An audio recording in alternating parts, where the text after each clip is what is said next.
ओष्ठाधरौ तु रदनच्छदौ दशनवाससी अधस्तातिचिबुकं गंडौ कपोलौ रदना दशना दंता तदास्तालु सृकिन्नी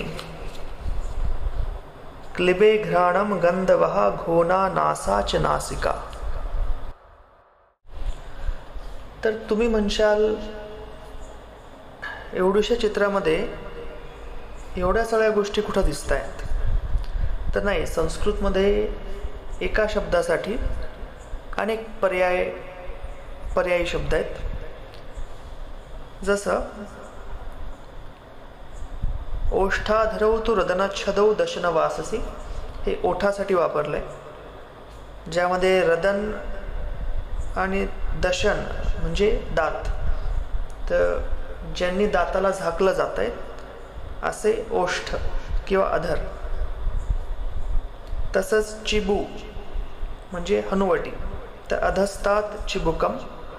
गंडौ कपोलौ, गंडौ कपोलौ म्हणजे गालाला उद्देशून हे शब्द आहेत.